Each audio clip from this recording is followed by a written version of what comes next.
Istoria munților noștri începe aici, în munții Măcin. Chiar dacă nu pare, aceștia îți pot oferi panorame încântătoare, un peisaj atât de divers și diferit, la care nici nu te aștepți. De la creste cu blocuri de granit impunătoare, la păduri pline de viață și peisaje superbe, Măcinul cu siguranță te va cuceri. Mie una mi-a intrat la inimă. Dacă v-am convins, atunci haideți să vă arăt ce am descoperit aici.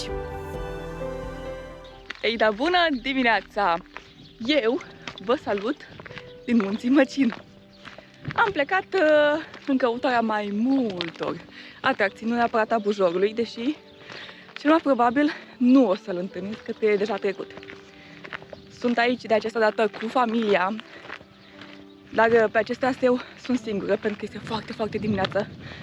Este ora 6 în acest moment, iar eu am zis că vreau să fug un pic startul cu vârful Tutuiatu și după o să mă întorc și o să facem împreună un traseu pe la Cozluc, ca să le pot face pe ambele astăzi. Singura variantă era să mă trezesc la 5 și să pornesc foarte, foarte devreme pe traseu.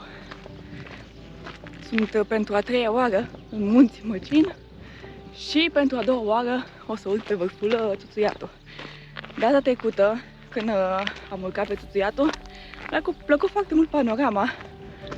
Chiar dacă nu este foarte dificil traseul și atât de spectaculos ca munții înalți, cu siguranță e o întreagă istorie aici, aproape 300 de milioane de ani de istorie. Și plus că peisajul este foarte, foarte diferit decât în alți munți de la noi din țară. Traseul a început din localitatea Greci, urmând marcajul triunghi albastru, iar până pe vârful Tutuiatu ar trebui să fac undeva între o oră jumătate, maxim.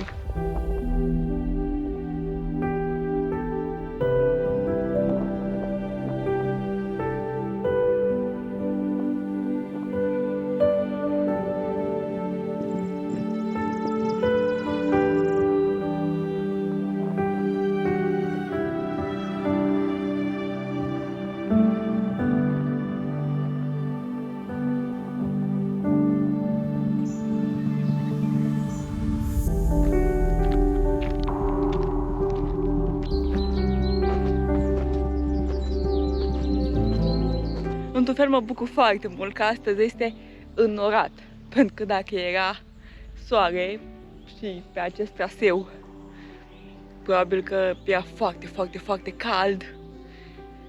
Acum este bine, chiar este răcoare, chiar mă bucur că am prins o zi înnorată. Deși dacă aș fi fost în alți munți, nu m-aș fi bucurat, dar aici chiar îmi pare foarte bine. Pentru că data trecută când am urcat, știu că a fost soare și n-am avut deloc nori și în mare parte nu se merge prin pădure, doar din când în când trecem așa printr-o porțiune de pădure pe acest traseu și mi-a fost foarte, foarte cald pe acel traseu atunci. Se vede și localitatea Greci, de unde am pornit eu. Îmi place foarte, foarte mult zona asta. E atât de plină de viață, din pădurile acestea se aud tot felul de surete de păsări, de insecte. Mirosul este incredibil.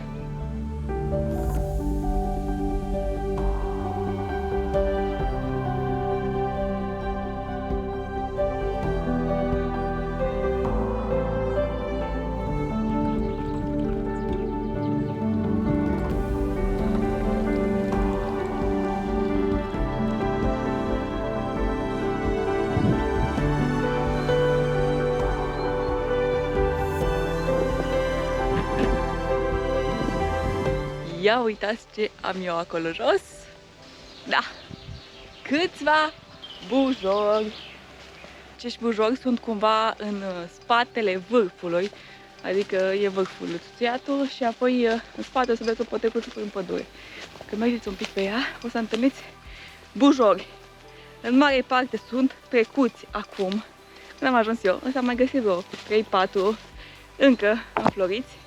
Dar să știți că sunt foarte mulți. Aici cred că în sezon e foarte, foarte frumos. Sunt destul de mulți bujori. Sper să nu-i rupă nimeni. Deși am văzut câțiva care mi s-au fi părut că ar fi fost rupți. Da. Hai că am avut și un pic de noroc pe ziua de astăzi. Acum hai să ne întoarcem la vârf. Nu am apucat să povestesc pe el. Am trecut doar așa pe lângă. Pentru că mi-a spus mie domnul de la cazare, de aici de la pensiune, de unde stăm noi în Greci, că undeva în spate, la vârf, aș găsi bujor. Și uite că am găsit. Am ajuns pe vârful Țuțuiatu, atunci să vă zic și ce panoramă am de aici. În primul rând se vede localitatea Greci. Vârfurile din apropiere iar se văd foarte frumos, vârful Cavalu, pe lângă care am urcat eu astăzi, și vârful vecin care pare foarte spectaculos de aici, vârful Ghiunaltu. În depărtare se vede și culmea Pricopanului, se vede chiar și Dunărea și Brăila, chiar foarte, foarte puțin din Brăila, așa se distinge în depărtare. Hai că este un punct de observare foarte, foarte bun. Chiar se văd foarte multe de aici.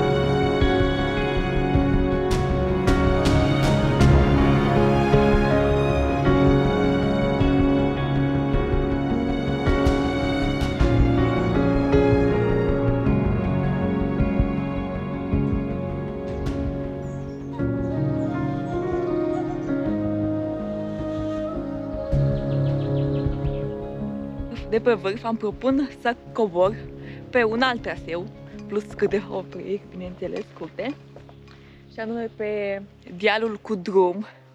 Și, ca să știți, în caz că vreți să veniți la anul pentru bujori, cum continuați de pe Țuțuiatul spre traseul care merge spre dealul cu drum, sunt foarte mulți bujori, deci este plin aici. 3 minute de vârf, adică nici nu trebuie să mergeți mult. Cât de tare! Bine, acum sunt trecuți, dar să știți, când o să veniți, cred că o să fie un adevărat spectacol aici. Dacă veniți cum va fi până în 15 mai, probabil, acum depinde și de vreme, vă dați seama că, na.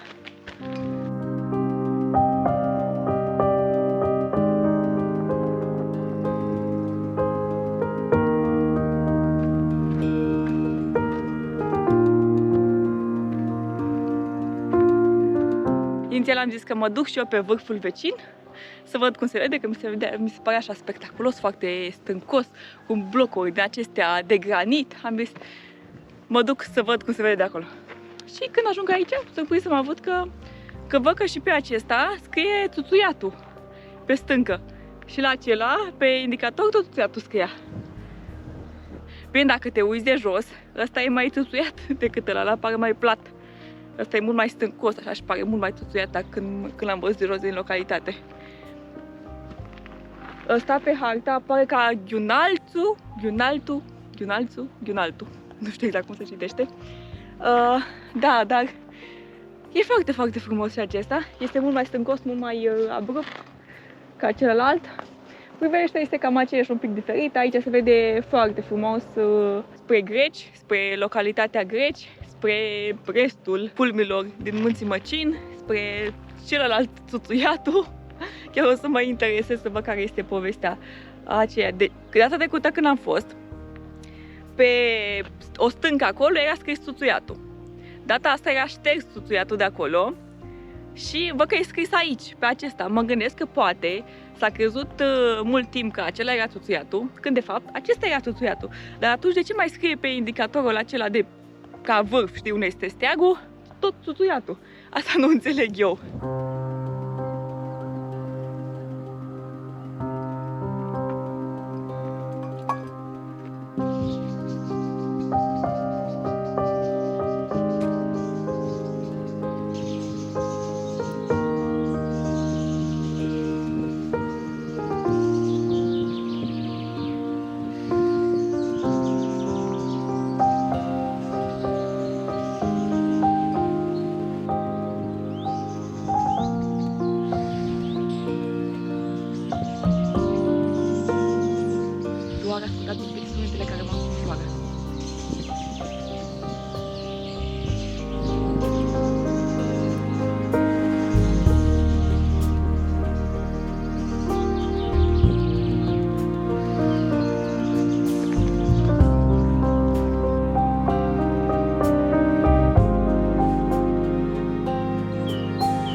avut așa o sclipire de ultim moment și în loc să continui traseul, tot înainte cum era, am luat-o pe potecuță, că mi s-a părut că i-ar fi un fel de scurtătură. Și am ieșit deasupra undeva la traseul de-a cu drum, dar încă n-am ajuns pe traseul acela, dar în fața mea am o privește superbă. Se vede traseul dealul cu drum, se vede și localitatea Greci și toate aceste blocuri din granit foarte impunătoare. Ce drăguț, chiar ce drăguț se vede de aici.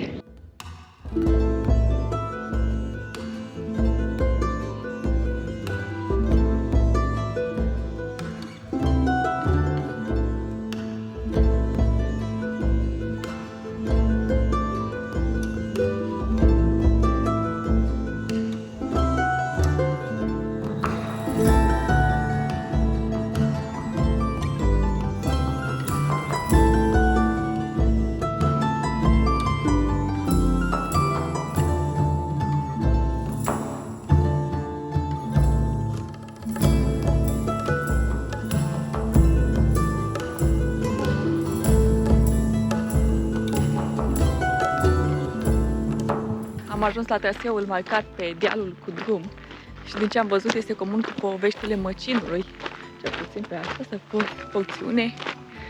Marcajul este triunghi roșu, dar și bulina albastră. Mă depinde, cred că la un moment dat acestea se... Vai, tac! Nu cred, am văzut un iepure uriaș!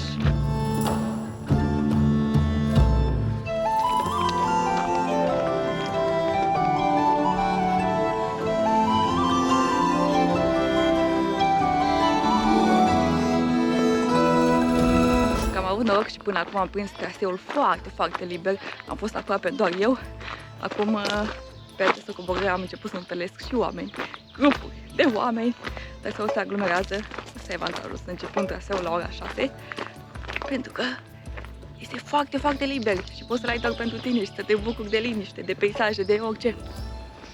Acum mai am un pic și ajung la locul de parcare acesta de la baza traseului. Și de acolo o să pornim în formulă completă spre o plimbare pe aici până la Cozluc, în familie. Încă nu știu dacă o să filmez porțiunea aceea, o să vedem. Mie tot acest circuit pe care l-am făcut acum mi-a luat undeva la 4-5 ore, cam așa, 4-5 ore mi-a luat acest circuit pe care l-am făcut acum, pentru că am urcat din Greci, am cobor tot în Greci. A fost foarte frumos, m-am bucurat și de liniște, m-am bucurat și de câțiva bujori de munte, m-am bucurat și de peisaje frumoase. Chiar mi-a plăcut mult, chiar mi-a plăcut mult acest traseu. Îmi pare bine să văd că e mult mai îngrijit Parcul Național decât l-am văzut eu ultima dată. Mult mai multe panouri, mult mai multe marcaje noi, totul este foarte logic, n-ai cum să te rătăcești.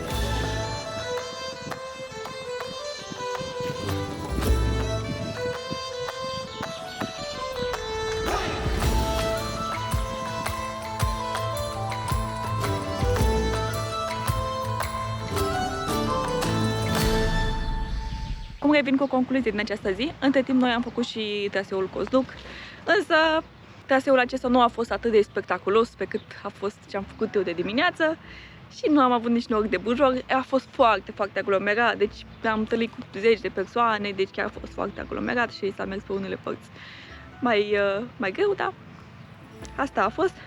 Oricum, prima parte a zilei a fost superbă. A fost liber. Acum sunt pe aici, prin parcare, autocare, zeci de mașini, oameni cu cortul, cu grătare, cu de toate, cu muzică. Este și un fel de bălți, ceva aici, lângă, nu știu, în spatele meu, unde se fac grătare. Sunt mai multe tarabe cu chestii. Așa, o nebunală din asta. Da. Dimineața e atât de frumos și de liniște. Cât mi-a plăcut dimineața, acum după amiază nu prea m-a mai plăcut, dar asta e. De asta uneori trebuie să ne alegem momentul zilei mult mai bine decât de obicei dacă venim la prânz undeva. Cam peste tot este aglomerat și experiența nu o să mai fie aceeași. Acum eu o să vă las, însă vreau să vă reamintesc că dacă vă place ce vedeți pe acest canal, nu uitați să dați un like și să vă abonați, chiar mă ajută foarte, foarte mult. Iar noi ne vedem ca de obicei în următoarea aventură. Toate cele bune!